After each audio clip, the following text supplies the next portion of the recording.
Olá, alunos! Muito bom dia e sejam extremamente bem-vindos a mais um curso de estruturas isostáticas. Tudo bem com vocês?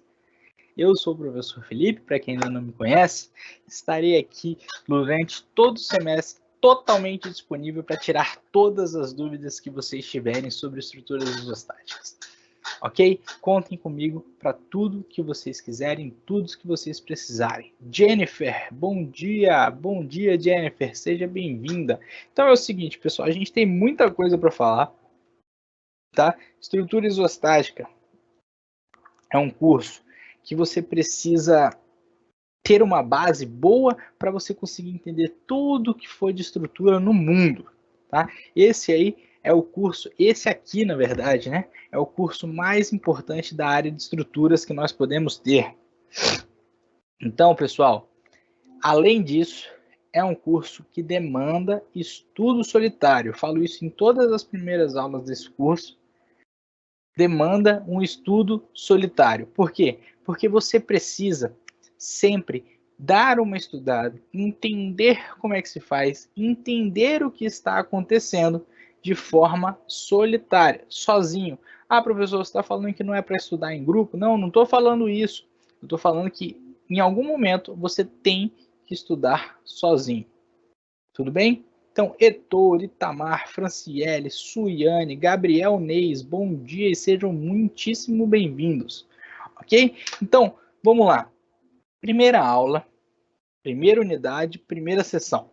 Sessão 1.1, nós trataremos sobre vigas isostáticas planas. E quando nós falamos sobre vigas isostáticas planas, a gente tem que ter em mente algumas coisas de fundamental importância, tá? Não só para as vigas planas, como todas as outras situações que nós veremos aqui no nosso curso e nos cursos que vêm nos próximos semestres também sobre estruturas.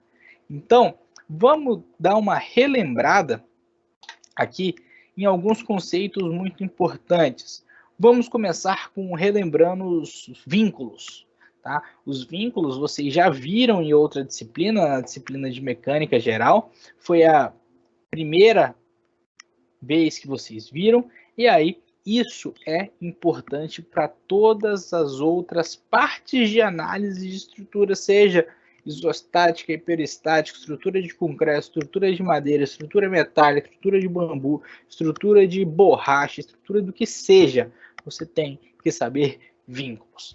Ok? Então nós temos 3 vínculos para a gente relembrar. Nós temos vínculos móveis, vínculos fixos e vínculos engastados. A gente vai encontrar isso aí também como sendo vínculo de primeiro grau, que é o vínculo móvel, vínculo de segundo grau, que é o vínculo fixo, e o vínculo de terceiro grau, que é o engaste. Okay? Já aprendemos isso na disciplina de estática ou mecânica geral, e a gente sabe que o vínculo móvel, que é o nosso vínculo de primeiro grau, a gente vai ter uma restrição. E aí eu quero que vocês gravem na cabeça de vocês o seguinte: se existe restrição, existe reação de apoio, tá? Anota aí mais uma vez: se existe restrição de movimento, existe reação de apoio, certo? Quais são os movimentos que nós podemos ter? Nós podemos ter deslocamento horizontal, nós podemos ter deslocamento vertical e nós podemos ter também rotação, tá? Então vou colocar deslocamento em X, deslocamento em Y e rotação, tá? Rotação a gente pode colocar aqui o θ, um ângulo, tudo bem? Podemos ter sempre rotação. Então, o vínculo de primeiro grau, a gente está restringindo um movimento. Nessa nossa imagem, a gente está restringindo um movimento vertical. Se a gente está restringindo o movimento vertical, a gente tem uma reação de apoio vertical. Ok? Esse apoio de primeiro grau, ele poderia ser um triângulo apontando para o lado? Ele poderia ser um apoio assim? Sim, poderia. O que vai mudar? Vai mudar que a restrição que ele está tendo agora é no deslocamento horizontal. E se tem restrição, tem reação. Então, se tem a restrição do movimento horizontal, tem a reação de apoio horizontal. Certo? Apoio fixo, né? O vínculo fixo, que é o vínculo de segundo grau, vai apresentar duas restrições. Aqui no nosso curso, a gente vai ver vínculo fixo sempre restringindo o movimento horizontal e vertical. Sempre restringindo o movimento vertical e horizontal. Itamar. Professor, mas esse móvel pode ter uma restrição na vertical ou na horizontal? Ele não pode ter os dois juntos, tá, Itamar? Ele pode ter um dos dois. Pode ser tanto na vertical ou separado na horizontal, tá? Isso aí não é diferente para gente. O que não vai acontecer é os dois juntos. Por quê? Porque os dois juntos é o vínculo fixo, o vínculo de segundo grau. E o vínculo de terceiro grau é o vínculo que restringe todos os nossos movimentos. Olha aí que legal. Gabriel Neis, F2, tá? Só para o pessoal achar, Gabriel, vou colocar aqui F2, tá? É muito bom para entender isso, desenhando algumas estruturas. Isso é muito verdade. Inclusive, eu tive o prazer inenarrável de estudar com o criador do F2. Ele foi meu professor na faculdade e depois no mestrado também. Então, o engaste, o vínculo de terceiro grau, ele é aquele que ele restringe todos os movimentos. Ele vai restringir movimentos horizontais, ele vai restringir movimentos verticais e ele vai restringir rotações também, tá? Então esse vai ser o nosso engaste. Ah, professor, você pode mostrar alguma imagem deles? Com certeza, querido aluno.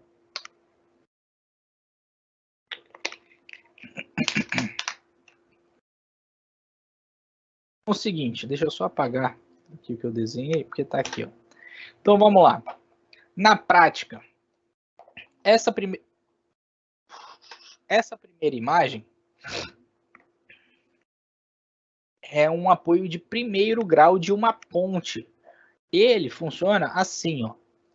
Ele funciona exatamente assim, ó. Quer dizer que ele restringe o movimento vertical, mas ele não restringe o movimento horizontal. Tá? Então ele restringe o movimento assim. Essa vai ser a reação de apoio que vai aparecer. Então esse aqui é um vínculo móvel, um vínculo de primeiro grau. A gente vai ter aqui também, na segunda imagem, um vínculo de segundo grau. Por quê? Porque ele vai ter aqui, ó, o triângulo com a base, e aí ele vai apresentar duas restrições de movimento. Ele vai restringir o movimento aqui e ele vai restringir o movimento aqui. Duas reações de apoio quer dizer então que é um vínculo fixo.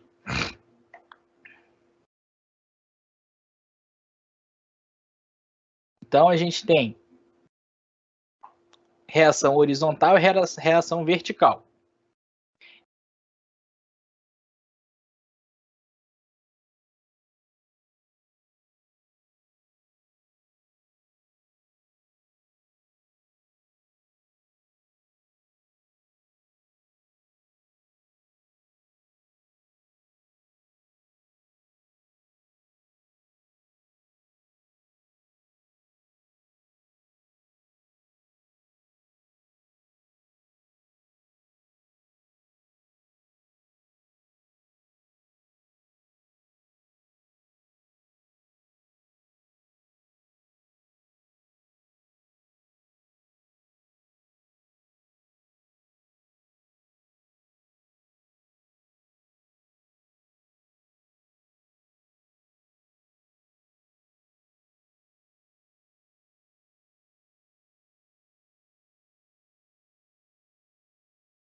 com a base. E aí ele vai apresentar duas restrições de movimento. Ele vai restringir o movimento aqui e ele vai restringir o movimento aqui. Duas reações de apoio quer dizer então que é um vínculo fixo.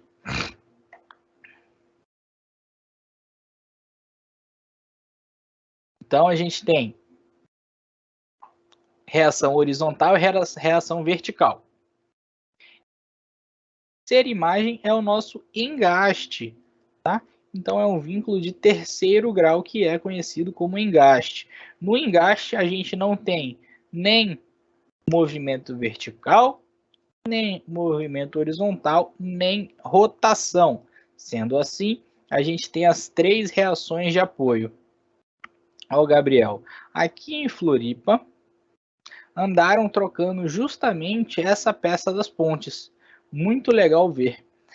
É muito legal ver mesmo, porque essa é uma operação que envolve muitas variáveis, né? Quando você vai trocar essa peça das pontes, essa peça é um apoio de neoprene, você tem que subir a estrutura, tirar, fazer a manutenção, tirar a peça e trocar. Então você está macaqueando a estrutura, é muito interessante mesmo. Então, relembramos esses conceitos aqui de vínculos. Ótimo. Outro conceito que a gente tem que relembrar, tá? É importantíssimo relembrar, são os conceitos do equilíbrio, né? Então, equações de equilíbrio. Esse é o conjunto de equações que garante o comportamento estático de um determinado corpo. Então, como que a gente calcula as reações de apoio em uma determinada estrutura? A gente vai partir do princípio, nós partiremos do princípio que essas estruturas, elas estão em equilíbrio. Se elas estão em equilíbrio, elas não estão se movimentando. Então, por exemplo, temos uma viga biapoiada. Essa viga biapoiada, ela vai ser composta de um apoio fixo e um apoio móvel. Então, vamos analisar quais são as reações de apoio que aparecem. Aqui no apoio fixo são duas restrições, então são duas reações, ok? E no apoio móvel aparece uma reação de apoio. Até aí, maravilha, né? Tranquilo. E aí a gente daqui a pouco vai aplicar umas forças. E aí como que a gente vai resolver para calcular? Para calcular esse HA, VA e VB.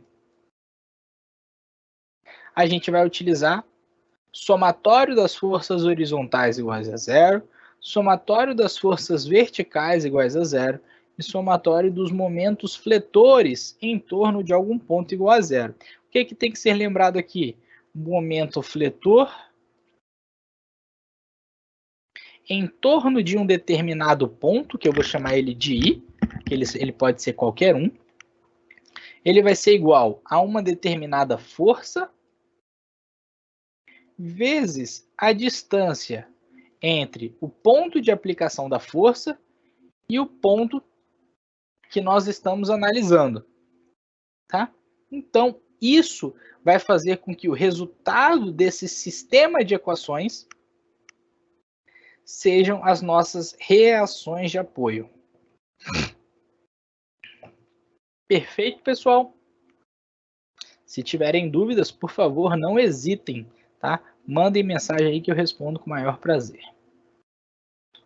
Então, já falamos aqui os esforços externos reativos, que quer dizer reação de apoio, são calculados através do equilíbrio das forças. Ótimo, maravilha, show de bola, perfeito, incrível. Então, vamos aqui introduzir o que são as vigas isostáticas biapoiadas em sua essência. As vigas biapoiadas são tais que possuem restrições de deslocamento vertical e horizontal, sem apresentar restrição a rotações. Como é que você vai verificar isso de forma simples em casa? Pega uma régua, Tá? Não vale o escalímetro. O escalímetro você não vai conseguir ver. Pega uma régua e pega 2 copos de mesma altura. Pega uma régua e 2 copos de mesma altura. Coloca a régua em cima dos copos e aperta o meio da régua. Não aperta muito forte para não quebrar a régua, tá? Aperta o meio da régua. Você vai ver que ela não vai se deslocar na vertical, né? Afinal, ela está em cima dos copos. E quando você apertar, a parte ali que está em cima dos copos, ela vai curvar para cima. Por que ela vai se curvar para cima? Porque a gente não está restringindo a rotação ali nos apoios, que são os copos, né? Que são os nossos vínculos. Tudo bem? Então é o seguinte, ó, nesse caso aqui da imagem, a gente vai ter, depois que eles colocarem essa viga no lugar, a gente vai ter aqui um apoio fixo, aí vai ter, ó, a viga e aqui um apoio móvel. Certo? Esse é o caso que nós vamos trabalhar. Esse é o caso que nós vamos estudar aqui na aula de hoje. Tudo bem? Então, o que a gente tem que entender? Como que a gente utiliza as vigas? E aí eu já mostrei o exemplo para vocês ali de uma viga pré-moldada. E como que as forças vão ser distribuídas em cima das nossas peças. Tá? Em cima das nossas vigas. A gente tem 2 formas de distribuir isso. E aí eu vou falar para vocês o seguinte. Vamos para o quadro, que aí agora sim a gente começa os nossos desenhos.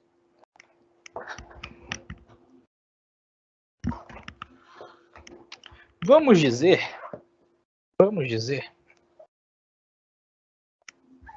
o seguinte.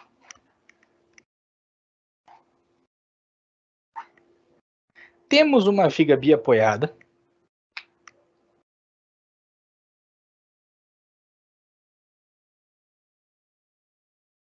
Temos uma viga biapoiada, onde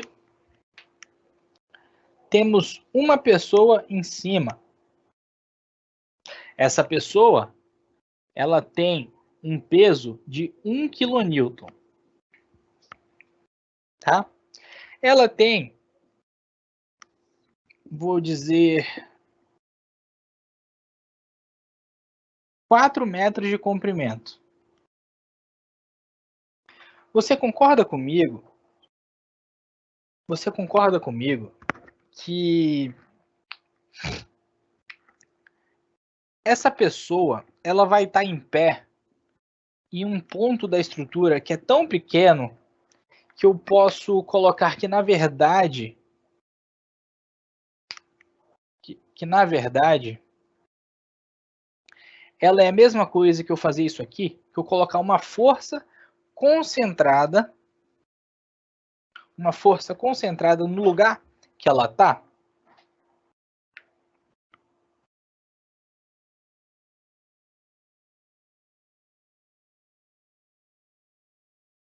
Concordam comigo? Que isso aqui é a mesma coisa? O que eu estou fazendo? Eu estou trocando a representação da pessoa que está em cima da viga pelo peso dela, porque é o que interessa para a gente analisar isso aqui. Ok? Então isso aqui é a mesma coisa que isso. Só que a gente tem uma outra possibilidade. A gente tem uma possibilidade, vamos dizer que eu tenho exatamente a mesma viga, com 4 metros de comprimento. Com 4 metros de comprimento. Só que agora, ao invés de ter uma pessoa, nós vamos ter uma pessoa para cada metro da minha estrutura. Tá? Então, eu tenho uma pessoa a cada metro. Vocês concordam, então, que eu posso transformar isso numa representação assim? Só que o que eu falei para vocês? Eu falei para vocês que eu tenho uma pessoa para cada metro. Então, eu vou ter uma força distribuída, não mais uma força concentrada. Aqui eu tenho uma força concentrada.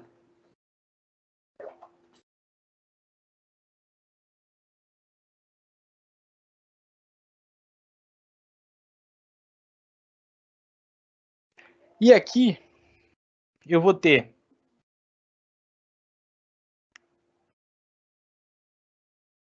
uma força uniformemente distribuída.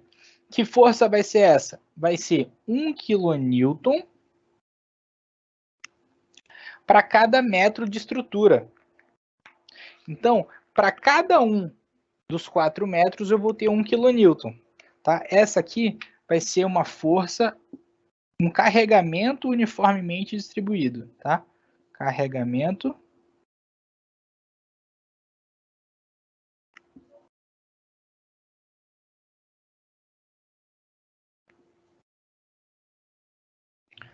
uniformemente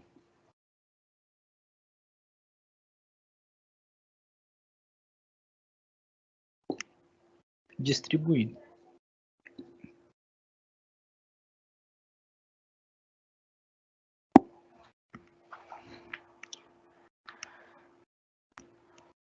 Ok, pessoal? Conseguiram entender aqui?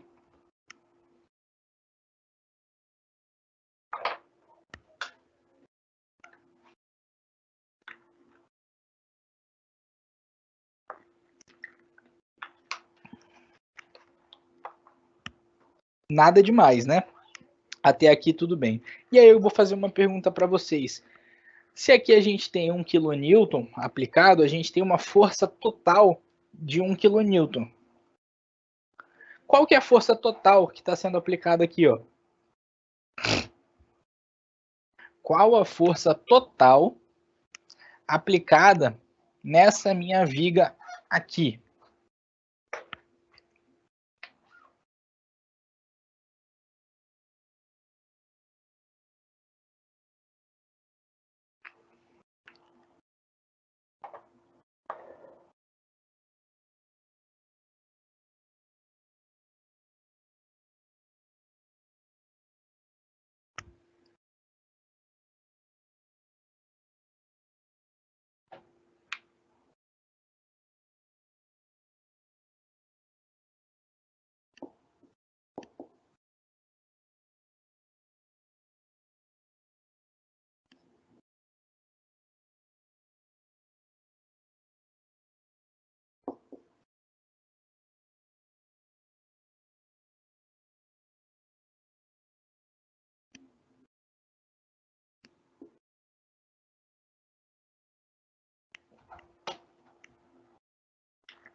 Temos aqui o anônimo falando 4 kN por metro? Perguntando, né? Mas na verdade era para ser uma exclamação. Né? Vamos lá. Qual que é a força aqui? Ó? Essa força vai ser 1 kN por metro. Então, para cada metro da estrutura, tem 1 kN aplicado, vezes quantos metros que essa carga está distribuída.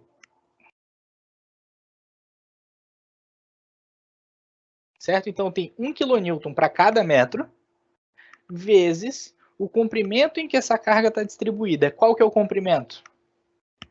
4 metros. Então, 4 metros. Sendo assim, nós teremos 4 kN. 4 kN. Ok? Então, esse carregamento uniformemente distribuído, ele é equivalente a 4 kN, né? O somatório de todo esse carregamento uniformemente distribuído é 4 kN. Só que uma coisa aqui, ó, a gente pode representar, nós podemos representar essa mesma viga com esse carregamento uniformemente distribuído com uma carga concentrada equivalente. Como que a gente vai fazer isso?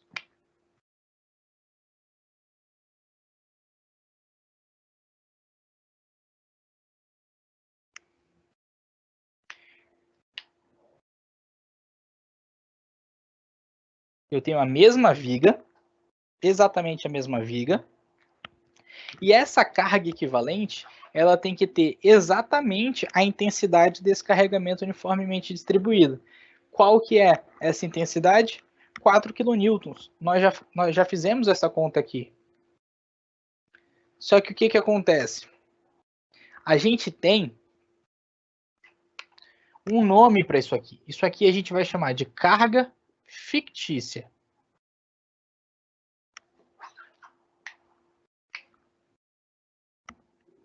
Carga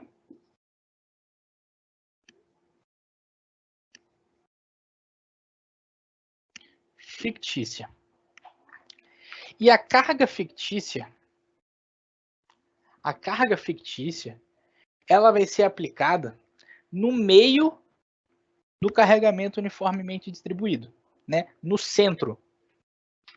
Então, a carga fictícia vai ser aplicada no centro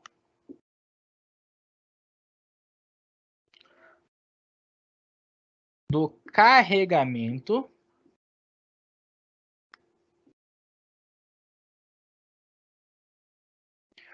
uniformemente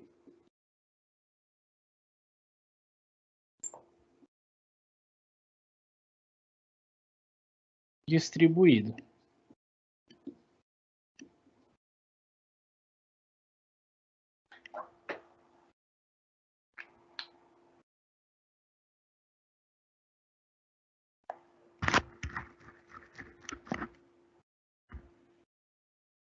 Legal, tem uma interação interessante. O Anônimo falou o seguinte, ó, a sua representação está com um ponto a mais que da figura. Não sei se é o nome, desculpa, mas o seguinte, essas setas aqui, elas não fazem diferença, na verdade. Não estou falando que são várias cargas concentradas, não. Tá? É o seguinte, ó, posso fazer isso aqui assim. Eu posso escrever isso aí assim. É a mesma coisa que eu estou falando daquele 4 kN que estavam sendo aplicados. Ok? Assim como se eu fizer isso aqui, ó,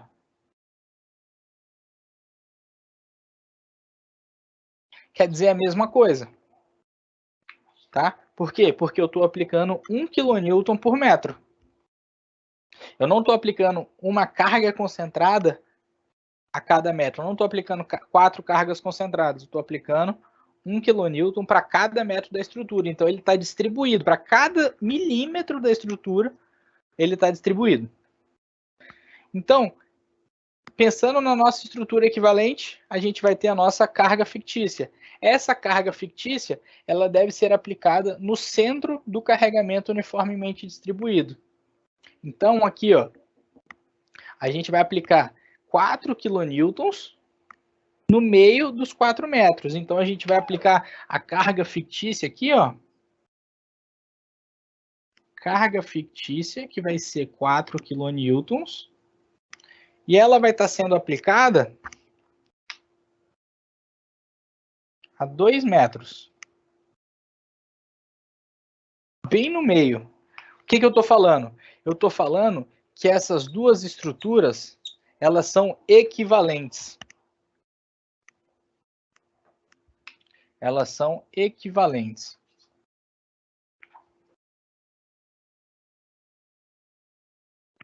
Ok? Essas estruturas são equivalentes. Sendo assim, ó.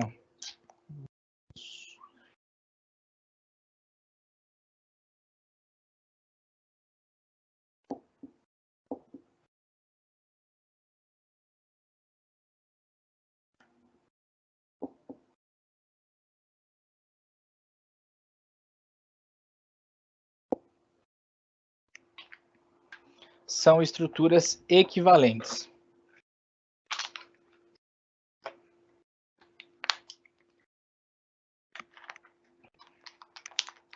Tudo bem, pessoal? Tranquilo, né? E aí, a gente tem que sempre pensar que um carregamento uniformemente distribuído, ele pode ser transformado em uma carga fictícia, que foi o que nós fizemos aqui. E ainda digo mais. Vou deixar vocês copiarem ou tirarem um print nos próximos 30 segundos aí, e aí eu vou apagar.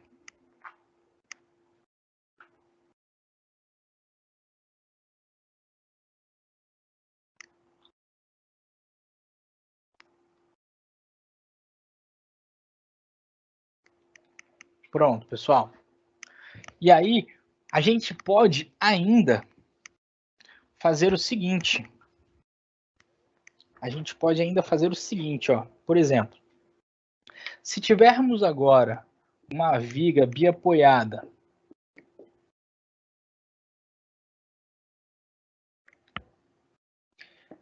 e aí eu vou dividir ela assim, ó.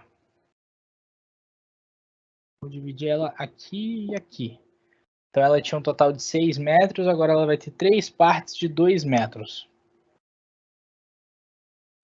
Eu vou aplicar uma carga concentrada. Veja bem,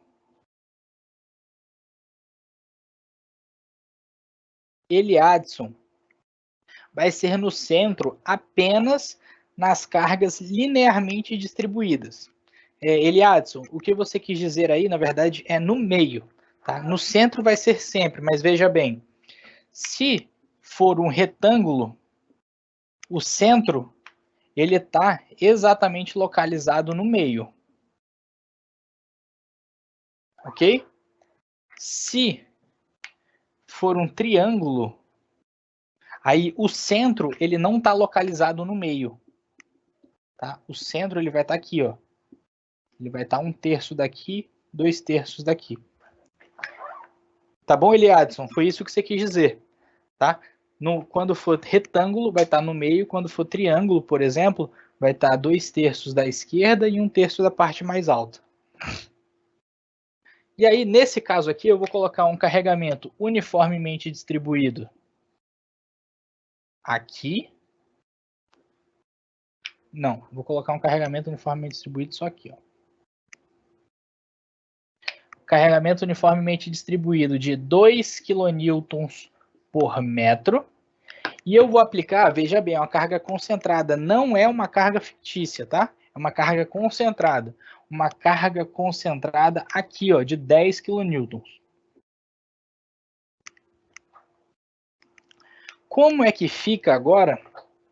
Como é que fica a nossa estrutura equivalente?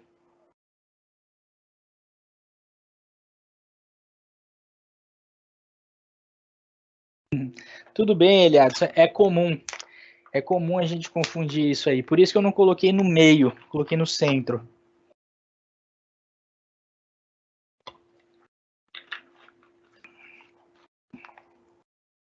Então, como é que fica a minha estrutura equivalente?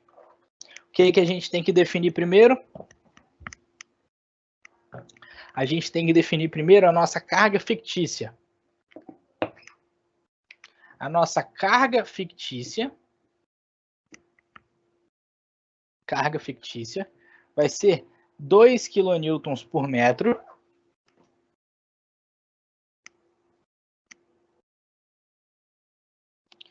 vezes os 2 metros que ela está distribuída, tá? Vezes 2 metros. Então, a nossa carga fictícia é de 4 kN.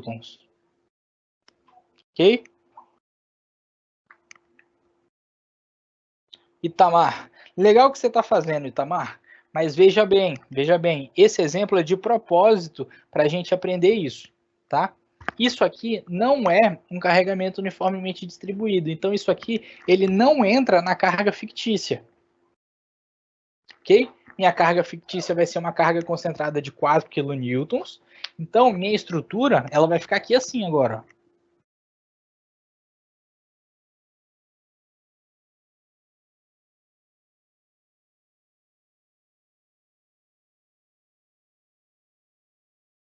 metro, 1 metro, 2 metros e 2 metros. Então, a minha carga concentrada, ela continua sendo aplicada aqui, 10 kN. O que vai mudar agora aqui, ó, eu estou trocando o meu carregamento uniformemente distribuído,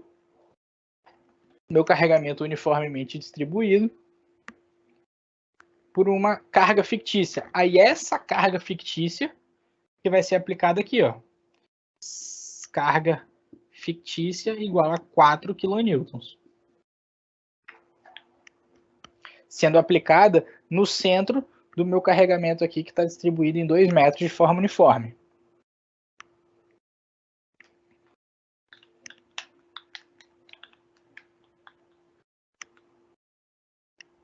Tudo bem, pessoal? Joia? Então é o seguinte. Entendemos o que é a nossa carga fictícia? Entendemos o que é o nosso carregamento uniformemente distribuído? Puxa vida, ótimo. Era isso aí que a gente precisava chegar. Só que, para a gente calcular as nossas estruturas, não basta sabermos qual a carga que está sendo aplicada. Porque, veja bem, quando você vai ao mercado, você pega várias sacolas.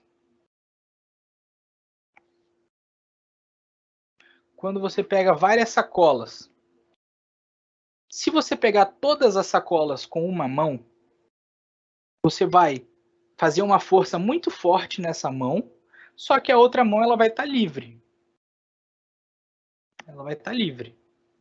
Ok? Se você dividir as duas forças, as duas sacolas, né, todas as sacolas nas duas mãos de forma igual, você vai ter essa força dividida nas duas mãos. Então, o que a gente fez? Para a mesma força, a gente tem duas situações. Uma situação que uma mão ela fica sobrecarregada e tem uma outra situação que as duas mãos ficam igualmente sobrecarregadas. Para a gente conseguir entender isso numa estrutura, a gente precisa ver os diagramas de esforços cortantes e diagramas de momento fletor. Ok?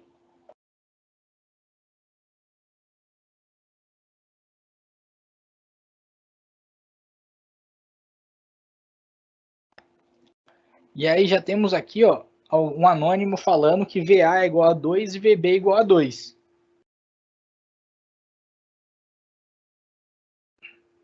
VA você está falando da resistência? Ou da reação de apoio? Se for, não é exatamente isso. Mas a gente vai falando sobre isso ao longo do curso, tá? O que é fictícia? Fictícia é uma carga, nossa carga fictícia, na verdade, é uma carga que ela está sendo representada de forma diferente. Tá? Ela sai daqui e ela vai virar uma carga concentrada. Por que é fictícia? Porque isso não é exatamente verdade. Tá? Você vai ver que ela não vai funcionar exatamente como uma carga concentrada, que nem a gente está fazendo. Mas ela é equivalente. Tudo bem? Então é o seguinte, vamos fazer um exercício, pessoal. Como eu estava falando das sacolas, a gente tem que entender qual é o ponto da estrutura que está sofrendo mais. Que nem se a gente pegar todas as sacolas com uma mão ou se a gente pegar com as duas mãos. Né? Então, a gente tem, vamos dizer que nós temos uma viga apoiada que tem uma carga concentrada de 16 kN sendo aplicada aqui, ó, 16 kN.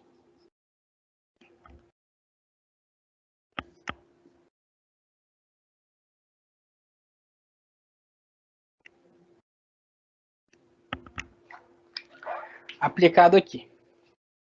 Qual que eu vou deixar a tarefa de vocês?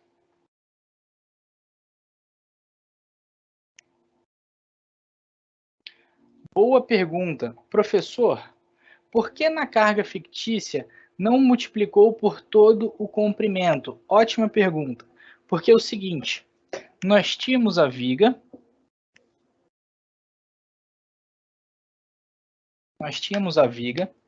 e o carregamento distribuído, ele estava distribuído somente em 2 metros.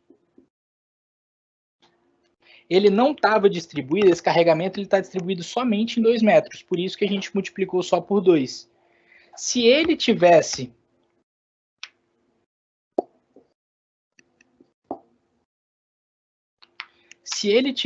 assim, aí ele deveria ser multiplicado por todo o comprimento. Mas ele estava distribuído somente em 2 metros. Tá bom? Então, pessoal, qual que é a tarefa de vocês? Calcular as reações de apoio. Tá? Calcular as reações de apoio, vocês já aprenderam isso na disciplina de estática ou de mecânica geral.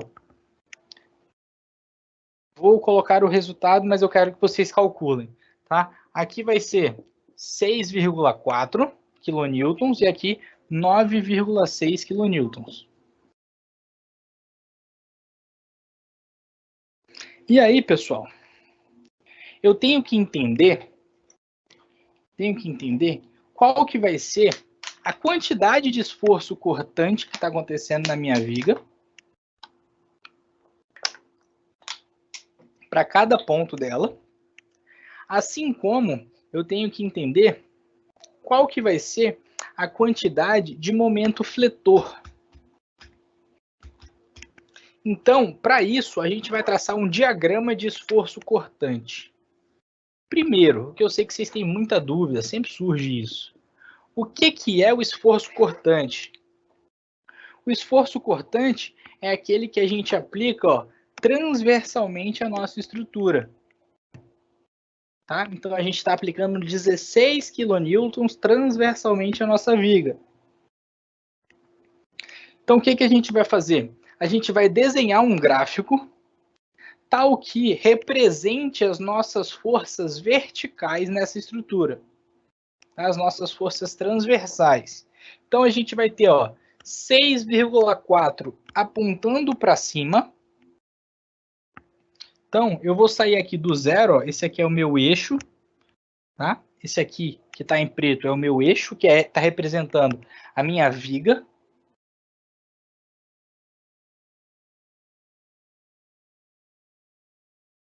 Só fiz resistência dos materiais. Isso mudará bastante o que eu deveria saber?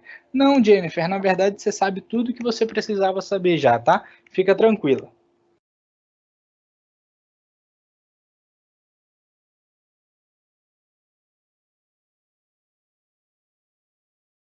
Então, vamos lá. Peguei meu eixo, apliquei 6,4 para cima aqui no meu ponto A. Tá? Então, 6,4 para cima.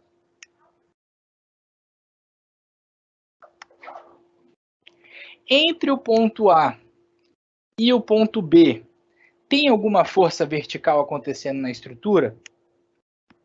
Não. Não tem nenhuma força vertical acontecendo na estrutura. Então, do ponto A até o ponto B, não tem variação desse 6,4. Tá? Então, ele vem reto aqui, sem variação, ele vem constante. Até onde? Até o ponto que tiver uma força vertical atuando na nossa estrutura. Onde é que isso está acontecendo? Exatamente aqui no ponto B. Então, no ponto B, a gente subiu 6,4, veio constante, aí chegou o ponto B.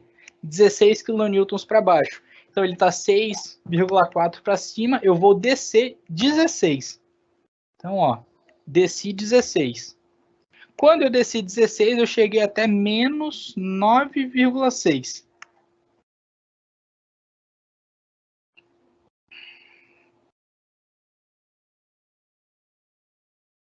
Itamar, eu não entendi exatamente o que você quis dizer. Eu descobri o quilonewton por metro e multipliquei pelo metro de cada um. Tenta me explicar novamente, por favor, Itamar. Tá? Então, eu desci 16, e aí, entre o ponto B e o ponto C, tem alguma força sendo aplicada? Uma força vertical? Não, então ele vai constante, do ponto B até o ponto C. Só que quando chega no ponto C, a gente tem uma força de 9,6 apontando para cima.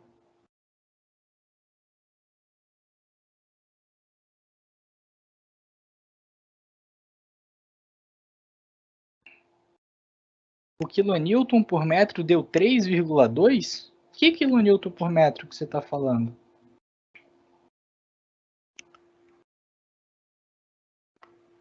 Ah, 3,2 vezes 5. Entendi agora. Não, não é isso que a gente está fazendo agora, Itamar. A gente não está fazendo carga fictícia. A gente está fazendo diagrama de esforço cortante, tá? Não faz isso aí que tu fez ainda não. Isso aí é mais para frente, tá? O valor deu diferente. Mas você converteu esse valor de forma correta, tá? Só não é isso que a gente está fazendo agora. Chegamos no ponto C, colocamos 9,6 para cima e chegamos aqui em zero. Então, aqui a gente tem o nosso diagrama de esforço cortante.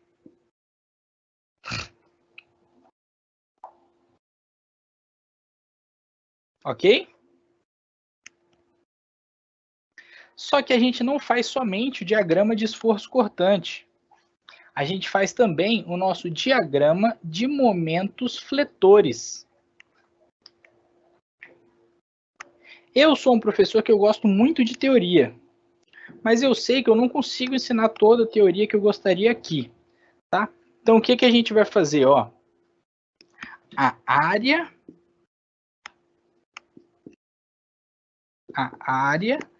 do diagrama de esforço cortante, que é esse aqui, tá? Vai ser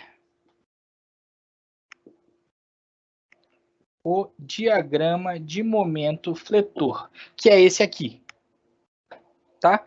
Qual a área que é essa aqui?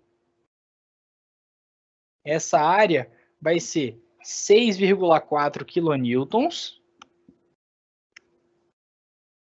vezes 3 metros que ele está acontecendo. 3 metros. Isso aqui vai dar para a gente 19,2 quilonewton vezes metro. A mesma coisa vai acontecer aqui. Eu vou chamar de área 1 e aqui eu vou chamar de área 2. Na área 2, vai ser menos 9,6 quilonewtons vezes 2 metros. Vezes 2 metros. A área 2, então, vai ser menos 19,2 quilonewtons vezes metro. Tudo bem, pessoal? Só que aí, ó, o que vai acontecer? A gente vai calcular momento fletor, e esse vai ser o estudo que eu falei para vocês solitário. Vocês têm que pegar o livro, estudar sozinho o que está acontecendo aqui. Tá? Ele tem exercícios resolvidos, eles têm exemplos para vocês fazerem também. Se tiverem dúvidas, podem entrar em contato comigo, podem entrar em contato com o tutor de vocês. Então, aqui, ó, no diagrama de momento fletor, eu vou variar do 0 até 19,2. Até onde? Até o ponto em que está aplicada a carga. O ponto que está aplicada a carga vai ser aqui. Então, eu vou chegar, ó, e vou sair daqui. Vou chegar a 19,2 positivo. E aí uma coisa que eu vou precisar que vocês acreditem em mim, né? Tenham um ato de fé, tem que acreditar. Vocês têm que, no diagrama de momento fletor, o que estiver abaixo vai ser positivo, o que estiver acima vai ser negativo. No diagrama de cortante, o que estiver acima é positivo, o que estiver abaixo é positivo. Ok? E aí, essa foi a área 1, tá? A área 1. E a área 2 vai ser menos 19. Então, eu tenho 19,2, subtraio 19,2, chego em zero. Então, daqui eu vou chegar aqui, ó, em zero. tá? Isso aqui vai ser a área 2. Tá bom? Eu preciso que vocês estudem essa parte sozinhos, tá? Eu preciso que vocês deem uma olhada no livro. Então, o que vai ficar para a semana que vem? Refaçam esse exercício, exatamente esse exercício está escrito no livro. O que vocês estão fazendo? Tá bom? Vocês estão perguntando como que vocês entram em contato comigo ou com o tutor da disciplina, pelo AVA, tá? Vai lá no AVA, entra no professor da disciplina, você consegue me mandar uma mensagem, tá? Eu sempre respondo, não prometo responder na hora que eu receber o e-mail, porque muitas vezes eu estou ocupado, dando aula e tudo mais, mas eu respondo. Tá bom, pessoal? Então, fica tarefa de casa. Refazer esse exercício, e esse exercício tem todo o passo a passo no livro. Tá? Todo o passo a passo no livro. Ok? Muito bom dia para vocês. Até a semana que vem. Tchau, tchau.